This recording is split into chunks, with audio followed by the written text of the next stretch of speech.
Welcome to Your Partner in Success Radio, a program that values the potential of knowledge, collaboration, and growth.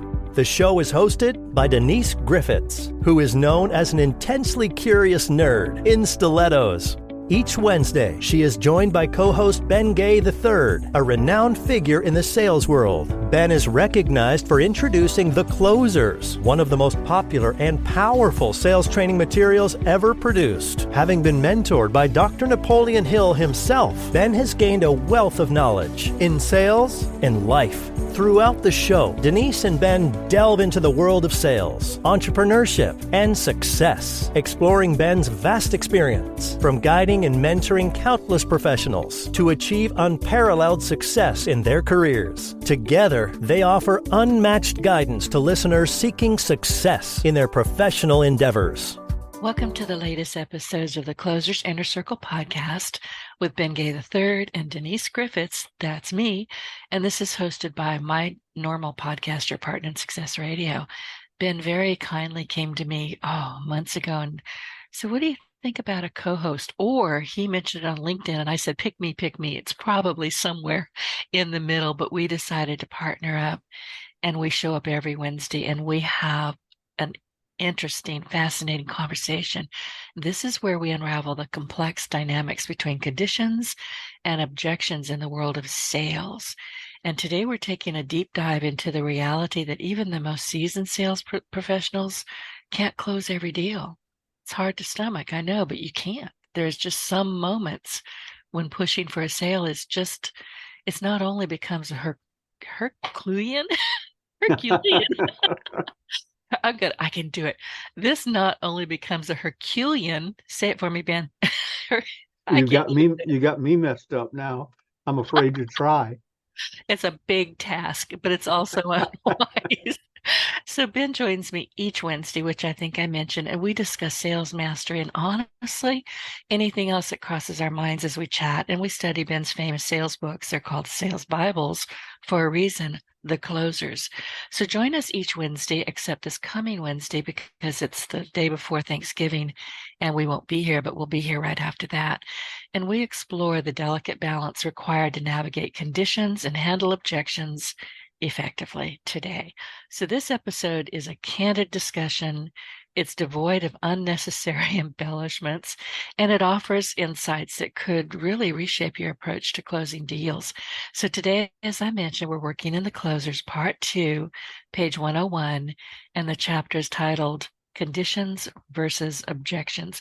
Good morning, Ben. Did I make any sense at all, or do we need to start over? Tell me we can just go. Yeah, I just am waiting again for you to try the name of the big guy, Herculean.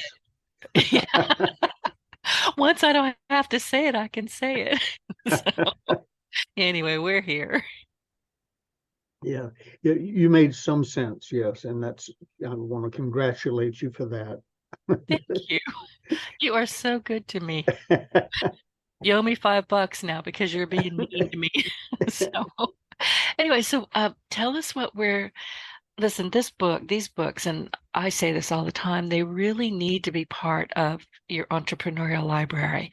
And if you're listening to us or you listen to me on Your Partner in Success Radio, I always say you need to have an entrepreneurial library. It's really imperative.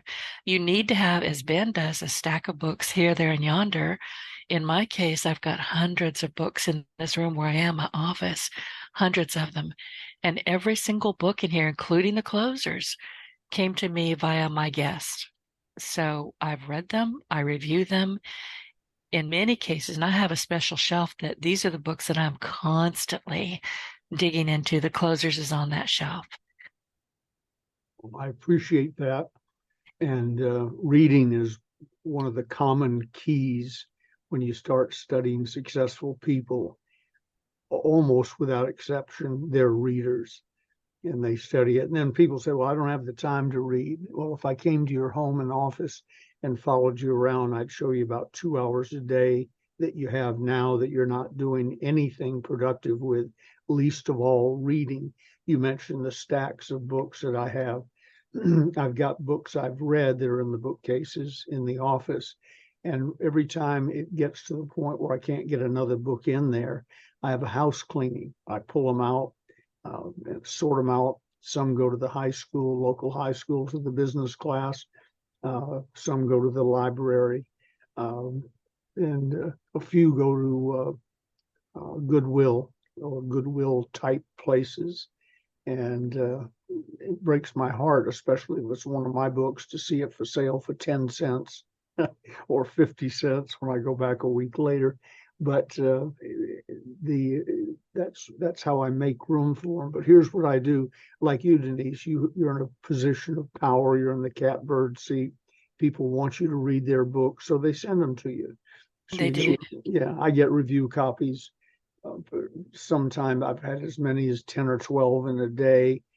It's unusual not to get one. I probably average 2 or 3 free books a day. And I scan them all, look through them, check the index and so on. And if it's of any interest, it goes into one of my 5 reading piles. I have, or stacks. I have one at each desk in my office. I have one in the car, which is also masquerades as my briefcase. In other words, if I get in the car, I got stuff already there, and I've got stuff in the briefcase. And then I have one in my bathroom. I have my own private bathroom because Gigi doesn't want me in the nice one. So I have a little cubby down the hall. And but I have a stack in there and a stack beside the bed. Probably 50, 60 books at any given time within arm's reach. I read off the top. Also with the stack is a highlighter pen, yellow highlighter pen, a regular ballpoint pen, and several of my Bengay bookmarks. So when I have occasion to lie down next to a stack or sit down next to one or whatever, I don't waste 10 seconds or 5 seconds deciding what to read. I'm in the book on the top of the pile. The bookmark is in there, and I have put a little ballpoint pen mark just above the paragraph I have not yet read. In other words, That makes sense. read I'll have to before. start doing that. So, I just sit down, pick it up, open up to the bookmark. There's the mark, the ballpoint pen mark, and I'm reading within 3 seconds of having it in my hand. So one, you have to have things to read. Most people say they don't have time to read. The translation is they don't have anything to read they're interested in, or it's at the other end of the home or office or whatever, where they don't have easy access to it. So I'm reading 5 books at all times. I've been in 1, 2, 3 of the stacks this morning, and it's 10:22. In the bathroom, when I first woke up in bed, and when I walked into the office, waiting for some program to come up, I picked up a book. I don't waste any time. I'm reading something. And I grew up, my mother always had Reader's Digest, the smaller version that was much nicer than what they put out today, had Reader's Digest stacked on the back of the toilet on the water cabinet. And when you came out of the bathroom, you were expected to report on what you just read. And that's one of the reasons most of my books have short chapters in them. I like to make it easy, not difficult, not painful to read and learn. And I call it Reader's Digest writing. I like that. I knew about your parents said, okay, what did you learn? Which I thought was wonderful parenting, but I didn't know that you were taking the length of your chapters from Reader's Digest, which I think is brilliant. Yeah, it's just easier. My English teacher, Ms. Griffin, who got me to get serious about writing, said always write at a 6th grade level so you don't lose your readers. And she said, fortunately, Ben, that will be easy for you. Ow. So I think, I don't know if it was a compliment or an insult. Over the years, I've thought about it. But anyway, keep it simple, They shouldn't have to have somebody translate it unless they're terribly uneducated. I don't think I've ever read a book where you have to go to a dictionary and look up what the word means. I try and write clearly and so on. And that's the type of thing I like to read. What's her name? The singer, Barbara Streisand, has a new book out. 950 pages, I think I read in the review. Fortunately, Vanity Fair published sort of a condensation of it, which I've been reading. And it's sort of interesting. I'm not a big Streisand fan, except for her voice, which is magnificent. But She can sing, but she can't talk to me. I don't like her. Yeah. But I love her singing Me voice. either, but she sure can sing. And in reading this condensed version, Reader's Digest version in Vanity Fair, it was semi-interesting. But even that could have been cut by 90%, and I wouldn't have missed anything. But you hand me a 900-page book, and we're pretty much through with a conversation about reading. I want to get to it fast and quickly and simply and easily. Napoleon Hill wrote Think and Grow Rich, for which he's famous, and a bunch of books that they've found in his mystery desk after his death. I listen, I'm going to say straight out of the top of my head, I'm very suspicious. Yeah, he's written more in death than he ever wrote in life. Seems to have. And it may be absolutely the truth, but it doesn't quite work with me for some reason. But then, I tend to not believe everything I hear or see or read. So yeah, there it is. Well, when he worked for me, I asked him, and we had a printing publishing division for all of our stuff. And I said, "Have you got anything else you want to produce? Consider you got a publisher, and I've got a 1 million person sales force spread around the world. We'll publish it and push it and so on." He said, "I've written pretty much everything that needs to be written." That was 53 years ago. I know. When he died. Right. So, And the only book I think that was published after that, and I could be wrong, was the one where he's talking about the devil, and that was hidden because his wife didn't want it published until after her death. But I haven't heard of anything in between those publishings. Have you? Well, it's hard to say. When he was working in my office, I had a big conference table. He had a seat on the end. He was always writing something. And where they went, I don't know. They could have been letters to his mother. But I'm telling you, I said to him specifically, we will publish anything you have and promote it, which I thought he would have bit, because that's how Think and Grow Rich became known to a new generation. In 1937, 39, it was published, had a little run, but this is before Amazon. Little run really means little run. And then one of my business partners, Morris Pickus, went to call on W. Clem Stone with Combined Insurance one day. And back in those days, you would take a hostess gift. They didn't call it that, but it was, like a bottle of wine when you're going to dinner, something to give to the person you're calling on. And he went in a bookstore or the airport or somewhere and picked up Think and Grow Rich, which he had never read, but he'd heard of it.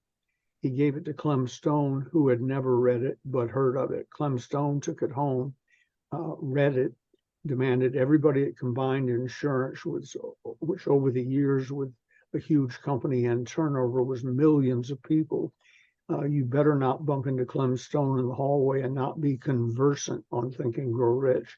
So that brought it back to life.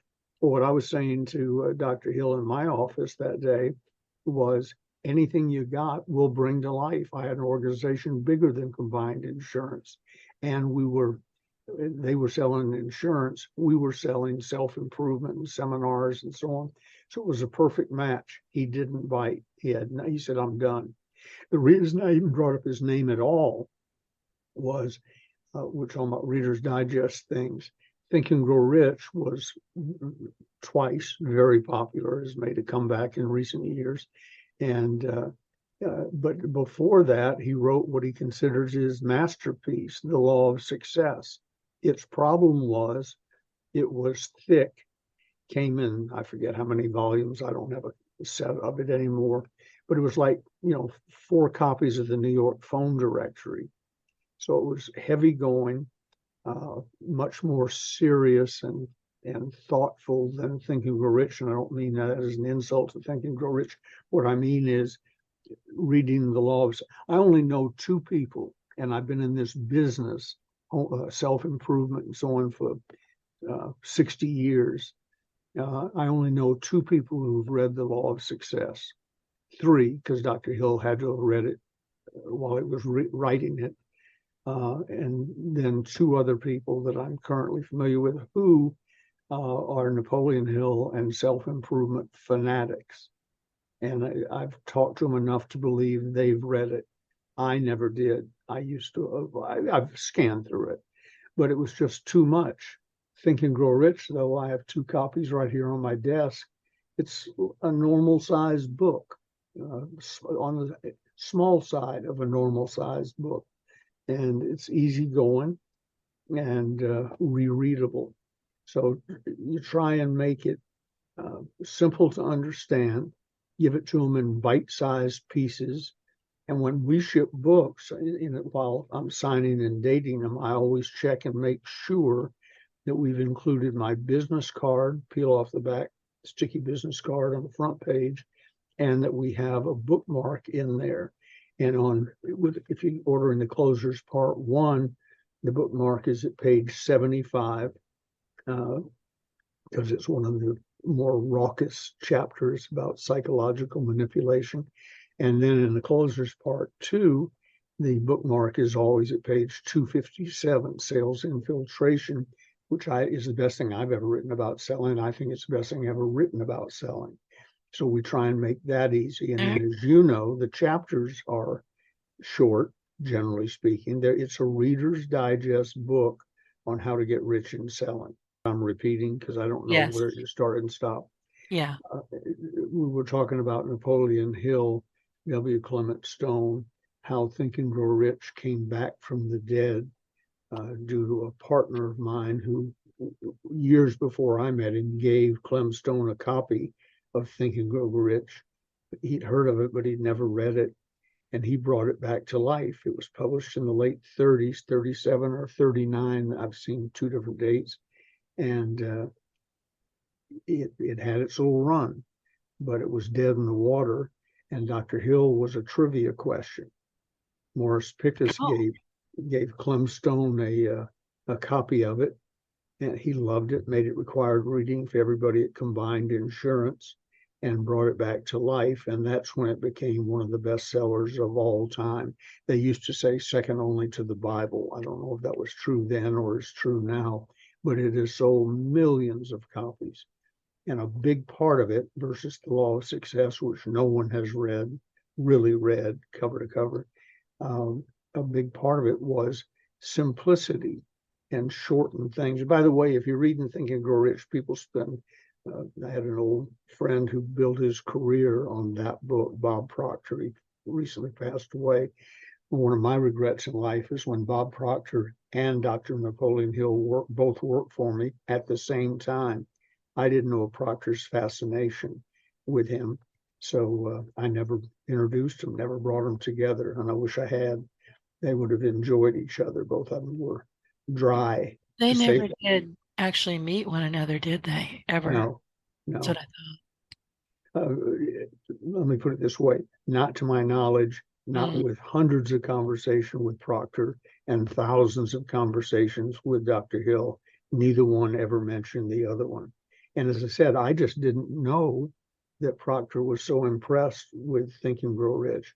But for those of you who spent lots of time studying it, trying to figure out the deep meaning of it, what's the secret? Dr. Hill told me on numerous occasions. One, he said he was disappointed. Nobody seems to recognize it was a sales training book. It wasn't designed. You told me this, and you mentioned that he said multiple times in the book, the overriding comment that he made was take action. That's right. He said that's the deep secret everyone's looking for. Take action. So we can do that. Back now, I don't know how we got off on that versus conditions and objections, but objections, everybody knows. For some reason or other, the customer is saying no. It may be, no, I don't like that color. No, I can't afford that price, etc. But, and the favorite, of course, of everybody is, I want to think it over. I want to think it over can be an objection, but if you're a smart salesperson and you've read sales infiltration in the closer's part too, you knock that down before it ever came up. So shame on you if I want to think it over is a problem for you. But I want to think it over might be a condition, and a condition is different than an objection. They may want it very badly, but they have to think it over because there's a condition they won't tell you about. They don't have the money. Jim Rohn used to, if you can picture the way he used to talk, that, I don't know, why does so and so happen? I don't know.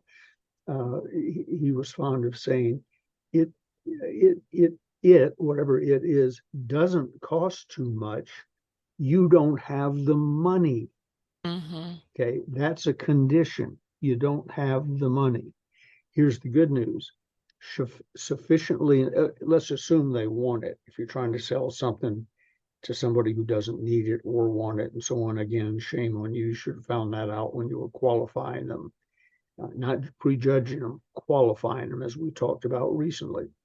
But here's the breakthrough. Sufficiently inspired, just about anyone can get just about any amount of money. It is amazing what you can do. September 15th, 1965, in Atlanta, Georgia, Jimmy Rucker and I drove into a building, Trust Company of Georgia building at 1447 West Peachtree Street, to go to what turned out to be an opportunity meeting. I thought it was a job interview for Holiday Magic Cosmetics. The two of us showed up, and another guy who became sort of famous, Zig Ziglar. So the three of us were in a very private opportunity meeting. What we didn't notice on the way into the building was there was a parking fee, and I really don't remember what it was. I'm thinking in today's money, probably $3, maybe in that day's money, 75 cents, whatever it was. It was exactly the amount of money we didn't have on us, because we didn't have any money on us. And you had to go into the Trust Company of Georgia, be a client of theirs, get your ticket validated, and then the parking became free. I didn't at that time have an account at Trust Company of Georgia and no money to talk to them about. So there was no reason to going in there.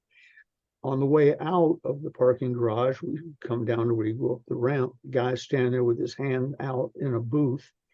He obviously is looking for money or a validated ticket. I pretended like I didn't see him. I looked off to the right. He was to my left, and we just drove past him like it didn't occur. Fortunately, he didn't have the wooden arm down. If he had, I don't know what we would have done. But anyway, on September 15th, we didn't have the money to join Holiday Magic. It was $91.41 to get a little sample package. And then in the opportunity meeting, they explained that was fine. It got your foot in the door, but where you really ought to be is a master distributor. That was $2,500, $2,500. I don't have parking money on me. And then what the goal was, as quickly as possible, become a general distributor. That was another $2,500. So that was precisely $5,000, $50,000 in today's money that we didn't have to join the business. But by the time Bill Dempsey got through explaining the plan to us, I don't know Zig's situation at the time, but Rucker and I went from broke to we want in. We were sufficiently inspired. And about a week later, we walked back into that same building, carrying parking money this time, with a cashier's check or a certified check for $5,000. We didn't have 50 cents a week before. We borrowed, liquidated, sold a car, did all sorts of things, but $5,000 because we were sufficiently inspired. So conditions, I don't have the money, I'm not qualified, I don't want to buy your tractor. I'm Amish. Those are conditions. Most of them can be overcome if you sufficiently inspire the people to do it. That includes, I want to think it over, etc. I've told you this example before, but knocking it in advance is a big thing. As J. Douglas Edwards taught us, if you have a built-in objection, bring it up first and brag about it. Don't wait for the other shoe to drop. When I was doing sales training for the Rolls-Royce, Bentley, whatever else, distributorship, auto dealership in San Francisco, British Motors, their biggest objection with a Rolls-Royce was the price. And I forget what it was then, but today the starter kit's over $300,000. You know, I think that comes without seat covers or something. So what I taught them basically was, and I'll transfer it to today's money, to walk over to the prospect when they come in, hand them your business card and say, my name is so-and-so, what's your name? Pleasure to meet you. Before we get started, I know you came in, you want to look at some beautiful cars. Let me tell you what a pleasure it is to meet you and people like you. It's one of my joys of working at British Motors. I get to work with people who have done so well in their life, they're in a position to invest $350,000 in an automobile. So before this transaction is over and as the years go on, I want to know how you did it and what the secrets of success are and so on. What you're trying to do is compliment and so on. Make them feel good. But what you're really trying to do is watch their irises in their eyes and see if they vomit a little bit in the back of their mouth when they hear that the car they've come in to look at starts at $350,000. We might have a condition problem. They may want to give it some time. They may have to think it over. They have to think it over because they don't have $3 to get the car out of the parking lot. They just came in because they've always wanted to see a Rolls Royce. That's a condition. Good news on the condition. Things change. My first car, I bought at a neighbor's house. I saw they got a new one and the old one had moved out to the street. It was a 1936 Chrysler four-door sedan for $50.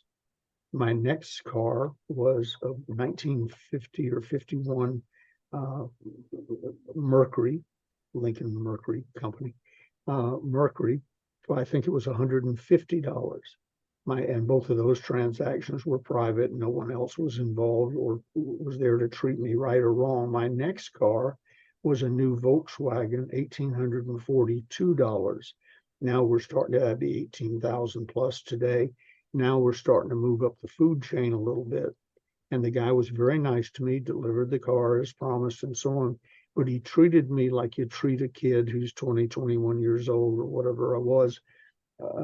As his father must be co-signing for this or something. He didn't look at me as part of his future.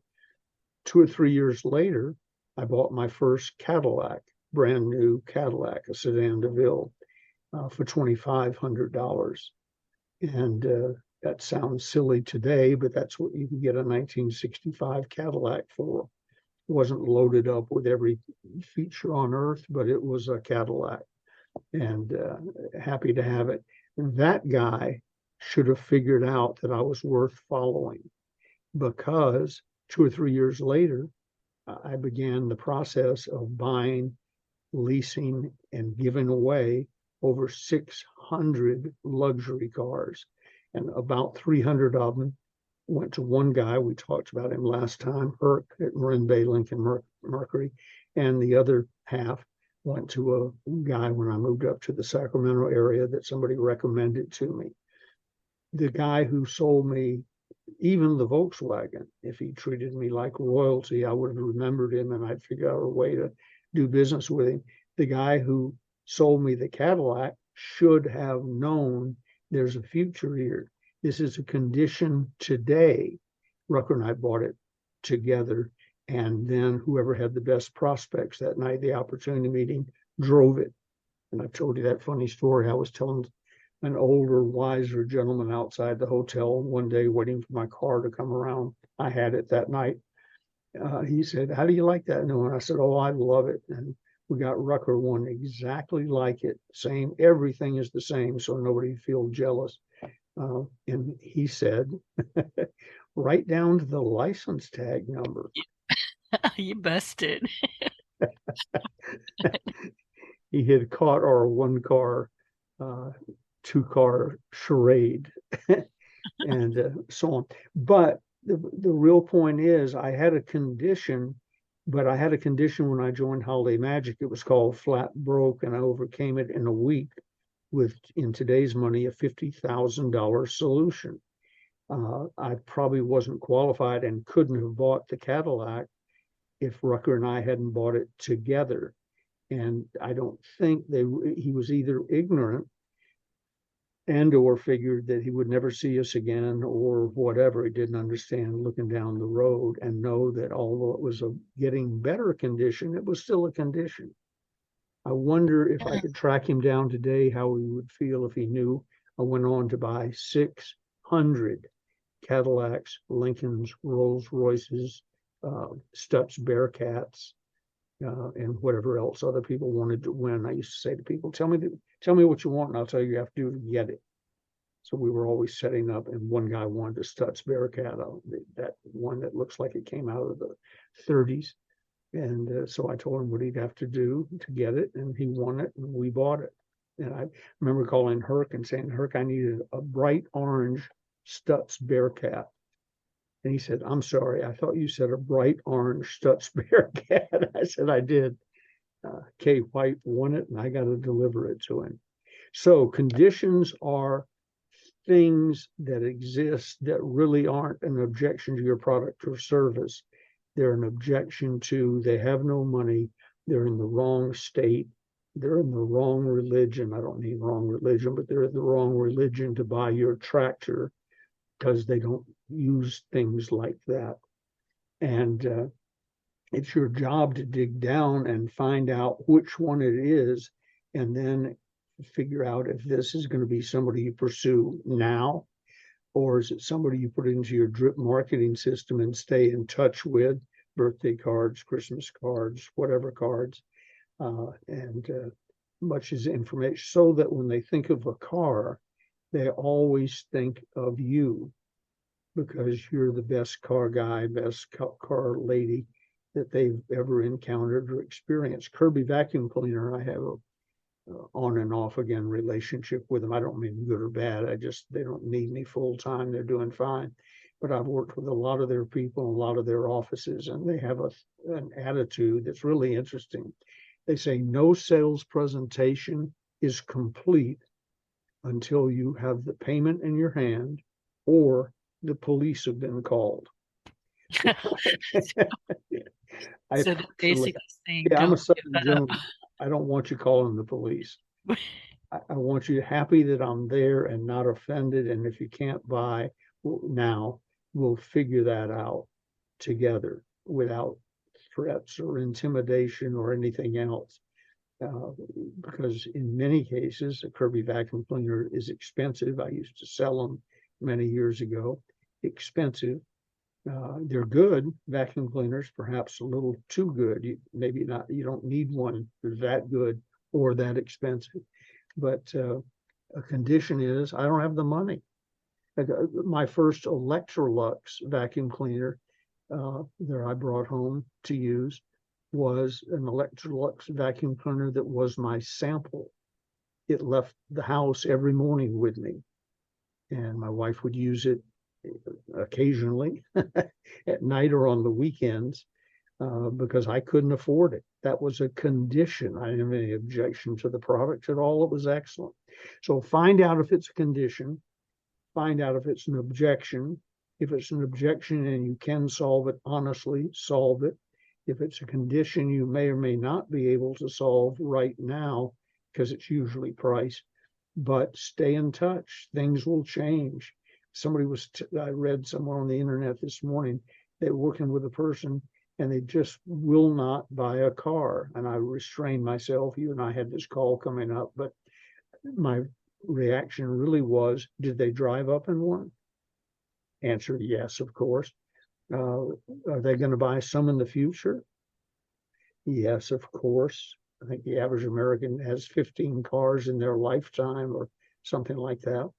So they've bought before, they're driving one now, and they're going to buy more of them. And you can't sell them. It's you. It's not the car. It's you.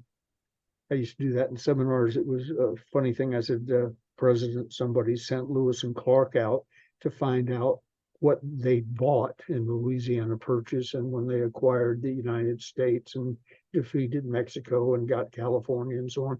Go find out what we got. And they would report back and tell whoever it was, Jefferson, Lincoln, somebody, here's what we now have. Well, I was sent out by Dr. Napoleon Hill and Earl Nightingale and lots of other people to find out what the problem in selling is. And I found out, and I'm back to report to you. And they all look up and get their pens ready to write down. And I'd say, it's you. But it is. It really is. Listen, anytime I fluff a sale, and it happens, Sure.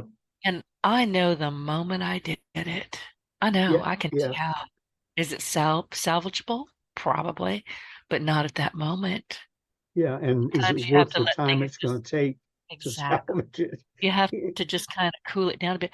I'm looking at page 102, and we're talking about objections and conditions. And I wanted to kind of hark back to something you said earlier about situations. And in here you write, never forget, however, that situations will always change. The Right. person who can't afford your product today or has no real need or want for it now will probably be in a different situation at some point in the future. And these unqualified prospects can also be wonderful sources of leads. Qualified people who can afford your product, that happens to me a lot. So you say, well, I don't really need a website now, but I know about 4 people who do. Great. Introduce me. Absolutely. The power of referrals. And it doesn't Yes. have to be somebody who bought your product who tells other people what they bought. It can be people who like you because you sold the most important product, you. You. Second is your company. Third is, which is also you for many of us. If I sell you on me, I also sold you on the closers and so on. But the product comes last. It's become their go-to person. I know you are. You and I have talked about it privately. One of the great joys of being in my position with my experience and exposure over the years is people call me to ask about things that are not anywhere in my bailiwick, but they trust me. They know I have common sense and I have the magic Rolodex. You can ask me a question. I go to the Rolodex, check out somebody, and that reminds me of somebody, or call the first person and they'll say, no, but I know why you called me. So let me tell you what I do if I were in your position. And then they give me the second number. There's that thing that is proven to be true scientifically. People were talking about it long before. We're all in a world where we're 6 degrees of separation away from anyone else on the planet, unless they're in the deepest, darkest jungle and have never had contact with the outside world. We're 6 degrees, 6 handshakes away from anybody. So, and whoever discovered them is one step, now you're within 4 steps of them because somebody knows the one who discovered them. Exactly. I have to tell you this story. This goes back a long ways, and I just remembered it while we were talking. But some years ago, I've been a web developer for about 20 years. I code in my sleep. I kid you not. I can build a website while I'm standing over the stove. I can see it in my head. It's already built. It's just the way my brain works. But some years ago, and I don't know if this lady is still around, but I was getting referral after referral from her. Somebody would contact me on Facebook or go to my website and say, oh, listen, so-and-so said you're the best. Can we talk? Well, yeah. Who is so-and-so? I didn't know. Yeah. was. And this went on for a while. I mean, it wasn't, every week, but a couple times a year, I would pick up a website client because of this woman and her referrals. And I finally couldn't stand it anymore. I wanted to know who she was, how she knew me. She didn't. I was able to reach her by phone. And I said, listen, my name is Denise Griffitts. She goes, oh, I just love you. I said, what? Who are you? She said, I love the work you do. I've seen your work, but I really like how you show up on social media. You just seem like a really fun and interesting person. I went, okay. I was shocked. We had a lovely conversation, and all I could do was say, well, thank you. She had no need to do that. She wasn't looking for anything from me. She was actually just delighted that I picked up the phone and contacted her. And so was I. So you just never those know where happen. these referrals are coming from. I told you the story about Phil Gage, the gentleman who worked for Mass Mutual and helped me when my father died. Yes. But because I didn't know that they weren't doing business anymore. And he just jumped right in and did all the stuff. I didn't tell, I just didn't dawn on me till now. I never bought anything from Phil Gage. In the meantime, I developed my guy in California. Phil was in Atlanta. And although I'd heard his name all my life, I fell in with Michael Hunt, who's been my financial advisor and insurance guy since about 1967. But I talked about Phil Gage in so many seminars and sold so much product for him. As I told you, he said he could have made the $1 Million Club 50 times over with the referrals I sent him. You never know. I was so impressed with his honesty, his dedication, his loyalty, etc., that he had to retire and then die before I quit. In fact, after he retired, he was saying, Ben, tell the story, but send them to so-and-so. His point being he wasn't doing that anymore, and I'd already sent him so much he didn't need to do it anymore. So you never know, and you probably did something. She saw you on social media. Somebody else may have added to it by saying, who's really good or really funny or really nice or whatever. You don't know. You don't. And so be nice to everybody, be loyal to everybody, be helpful to everybody, and what you hand out will come back. Now, a lot of people don't use that properly because they give up. They were nice to somebody on Tuesday and they're not rich on Thursday. The thing what you hand out comes back tenfold, mentioned in the Bible, didn't say from the same person or quickly. It said what you hand out comes back. And if it comes up in casual conversation, I'm always interested, but I've given up trying to track back to why somebody said, I was always told to call you. I might say, who in particular? Well, I don't remember. That's good. We'll drop the conversation. Somewhere in the past, 5 years ago, 10 years ago, 20 years ago, I did something for somebody that's paying off now. So you have to do it and be patient. I've told you I always use Dallas for some reason because we used to do huge seminars in Dallas. But my favorite line or variations of it is, Mr. Gay, you may not remember me, but 25 years ago in Dallas, 6-row yellow shirt on your left. And I kiddingly go, oh yes, I'd never forget the shirt. But something happened in that session from the stage at a coffee break, overheard, whatever. Something happened in that session, and 25 years later, here they are. So treat them all properly. I may have told you this story. A good friend of mine now, and his running buddy, who's also become a good friend. We have some investments together. I was asked to go by Merle Frazier, one of my mentors, to Jackson, Mississippi to hold a meeting that he had set up that he couldn't go to. He said, Ben, there'll be about 500 people there, and I really hope you'll fill in for me. So Jimmy Rucker and I drove through a southern rainstorm, and you know what I mean by that. Oh, yeah. To get You to cannot Jackson. clear the windshield wipers. Just pull over and wait it out. Yeah, it's a death-defying drive. We get there. I go down to the locker room or wherever it was in the basketball gym to get cleaned up and dried off. And Rucker comes down a few minutes later, and he said, I forget what he said, he or they, but it was something that tipped me off. It wasn't 500 people, and the chairs were set up on the basketball court. That's what they were using. He said, we'll say that he said, he's ready. And I said, he's ready? Yeah, there's one guy and 499 empty chairs.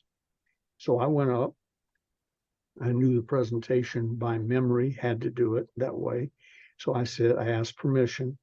And then I said, okay, I'm going to do it the way I do it if the other 499 people were here. Good evening, ladies and gentlemen. There's one or two guys sitting there by now.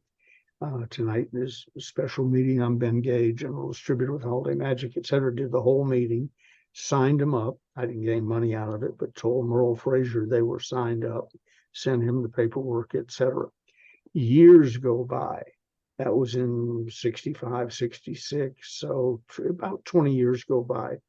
We had a session we used to call advanced business training, $10,000 to be there for 10 days. And this is several years ago, so make that $40,000, $50,000, $60,000 to be there.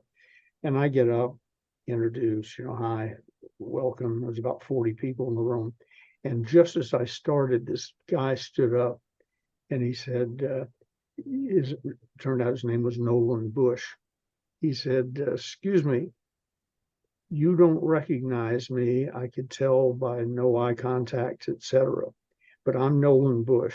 And 20 years ago in Jackson, Mississippi, one night, you drove for somebody else, two people in the room, gave your full presentation, follow up, everything. And I never forgot that. So the distributorship we were selling was $24,625.19. $10,000 if it had already been paid, and tuition. If you went forward, you got to use that as part of the investment. So he still had 14,000 so on to go. He handed me a cashier's check for $14,000 and 25 cents or whatever. And then he turned to the audience and said, I've seen him in a real life test. If he tells you he's going to do it, he's going to do it. So I'm really looking forward to the next 10 days to see what I just bought. He didn't know anything about the business other than I was running it. And it was $10,000 to spend 10 days and a total of $24,625, 13 if he went forward, brought a cashier's check with him and handed it to me and then said, now tell me what I bought. That took 20 years to come back, but that's fine. When you get that type of reaction, lots of others have come back, had already come back, and many more have come back since that time. And he was ready and you were there. Yeah, and he knew, people buy, I coined this phrase years ago, people buy from people they know, like, trust, and with whom they feel safe. And with Nolan Bush, I fit all four of those categories. Ben, you know me well. I'm almost never speechless, but I'm kind of there now. I'll think of something sassy to say. Excuse me. I got to write this in my diary. I'll think of something really sassy and snotty to say, but I'll have to email it to you. At 11:03 a.m. Right. I made Denise go silent for half a second. Wow. But it's true. I mean, and listen, these things do happen once you've made that kind of stand and you've taught somebody that you are a person of your word. When they're ready to find you, they will find you, or they'll refer somebody to you, or they'll talk you up, but they're not going to just go, oh, that was an interesting thing, and forget all about you. It just doesn't happen that way. No, it doesn't.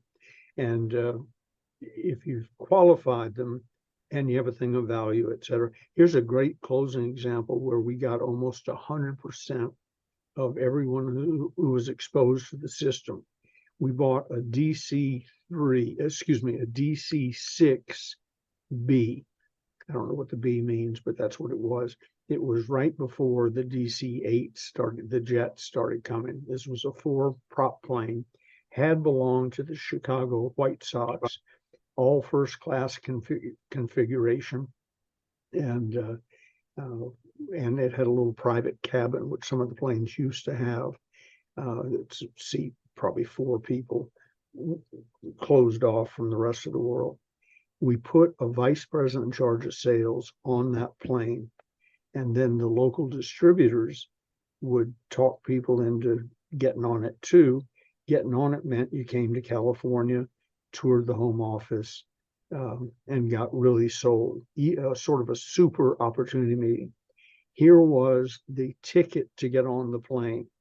You had to have a cashier's check with $5,000 made out to yourself to get on the plane. You just showed it at the door, and the cabin attendant, I started to say stewardess to show my age, or the cabin attendant would let you on. And then during the flight, good news with the prop plane is it took a while to fly across the country. During the flight, you would be invited up to the cabin to talk to our vice president of sales about why you should leave the check with us, get your distributorship and so on. We treat them like royalty. Flew them across the country, no cost at all, just show the check that you could endorse and give to us. We got over 50% endorsed the check getting on the plane. They'd never been treated like that before. And the rest of them, I think 100%. If we missed anybody, I don't recall. The other half would give the check on the way back on the plane back to their hometown. We treated them well. They were qualified, or else they wouldn't have the check for $5,000 on it. If that had been Rucker and me, we wouldn't have been on the plane. I don't think they would have taken 50 cents, but we qualified them up front. We treated them like royalty. We answered all their questions. We took them behind the magic table, behind the curtain, let them see the way the cosmetics were really made and everything. Gave them the full deal. I think the total trip was 3 days, getting there, getting back, and probably a full day at the facility. And that qualified them. It sold them. If they weren't sold on us when they got on the plane, they were by the time they got off the plane. Everybody was on their best behavior. It was virtually a perfect sales presentation. And today, when I'm doing sales presentations, in my mind, sort of like you designing websites while you're cooking, in my mind, I'm thinking, okay, different situation, different time, don't have a DC6B. However, how can I take somebody through the experience and make them feel like that? Because that is a perfect sales presentation. Well, and you offered complete credibility, which is also critical. Yep. You showed them precisely what they could expect to operate. Yep. I mean, these days, we have a lot of terrific copywriters around, a lot of them. And, I admit that I've invested in some of that copywriting, lesson learned. But other times my gut goes, do it. And I listen to my gut. Yep. And your God winks. And my God winks. Listen, they're important. That's how I snagged you. You're a God wink. Yeah. And vice versa. I've had probably 5 times a day something happens to me since you taught me that term and concept. So 5 times a day, I'm guessing, probably more, I have a God wink. And I always think of you, but I look up and I go, thank you, Lord. I got it. It didn't break. I didn't drop it. The phone call came in on time. I'm over COVID, whatever. But you made me aware of looking for them. And that's a big part of selling. Look for what's going on. Study their reactions. Study who they are, what their background is. As Bill Patrick, my boss at Holiday Magic, used to say, people are going to do what they've always done. So you need to figure out what they've always done. I've done it for years. I've talked about it for years, but I've never actually done it. I probably should. When I build a sales organization, I always wish I could start out with a list of people who were Eagle Scouts in the Boy Scouts and whatever the equivalent is in the Girl Scouts. They were winners then. They're probably winners now, with few exceptions. They will continue to do what they've always done. I think you're absolutely correct on that. And the thing is, as salespeople, and I is one, I hate to admit it, but you taught me that it's not a bad thing. But as salespeople selling our services or selling our products or even selling somebody else's services or products, I do a lot of that. Not necessarily as a referral, because I think that people genuinely are looking for help and assistance. I may not be the one, but I'm like you with your Rolodex. I know somebody, and I'll certainly make the introduction. Well, you're the one that has to tell me when we're running out of time, but even I can read a clock. So tell them about your mentoring and your podcasting service. That is coming up. Thank you. I'm glad you remind me of it because it's getting so close. In fact, we were going to launch this week, but that's, as we say in the Deep South, that ain't happening, hun.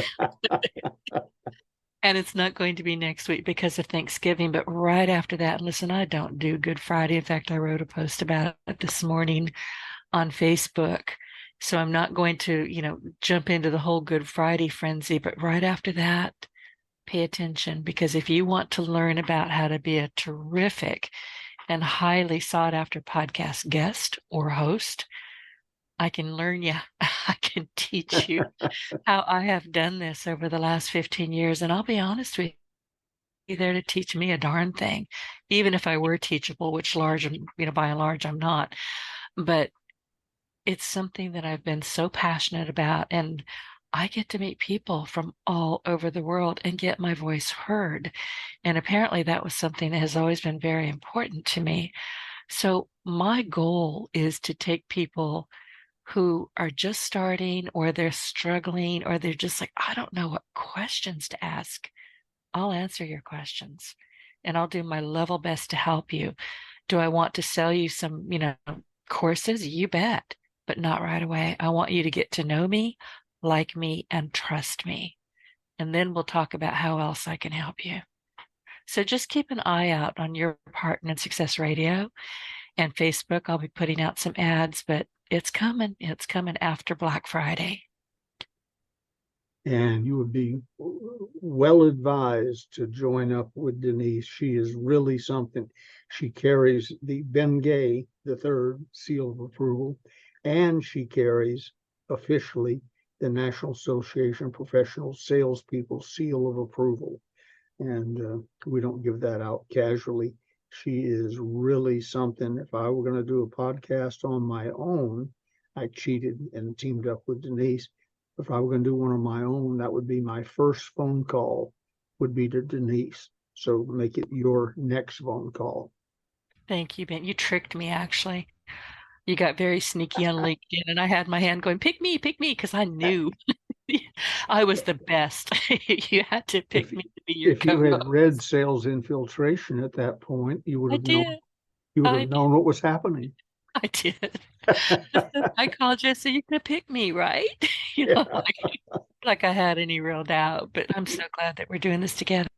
And tell people very quickly where they can find you, where they can find the books, because these books, when I tell you they are a cornerstone of my entrepreneurial library, I'm not joking. I'm dead serious about it. So tell people where they can find the books. Stocking stuffers, it's time. It's time to start buying books for your colleagues, for people who want to know more about sales, and your mentoring program. If you don't have time to cover all of that, but if you need the books for yourself and or for your friends, neighbors, and relatives, here's the best place to get them. Special pricing, free shipping. Go to stores, stores.ebay.com/Ronzoni Books, RONZONE BOOKS. If you order before 2 o'clock Pacific time, they'll go out that day. They'll be signed, dated, and covered by our unconditional lifetime money back guarantee. And next week, if you remember to ask me, we'll be covering, starting on page 85 of the closers, part 2. They don't want your product. 5. Okay, but after that, I get to pick, and it's going to be Gigi's Plan A and Plan B interview. Excellent. Okay. Yep. So and that was written, by the way, part of my clever marketing program before we were married. Really? And it was part of my scheme. Sales infiltration. She can't hate me if I recommend her in a book. And she's now your wife. If so, anybody who wants to know who Gigi is and hasn't, kind of caught on yet, she is his wife. And I think she's the boss of the house, but I'm not. Yes, she is. Okay, good. Yes. I figured she might be. Well, listen, thank you everybody for joining us. Be sure to check when we won't be here Thanksgiving week, but we will be back, every week after that up until Christmas. Yeah, no, we're going all the way through Christmas. And check out Ben's books. And thank you, everybody. We will see you next time. Ben, thank you so much. Thank you. Love you, dude. Right back at you.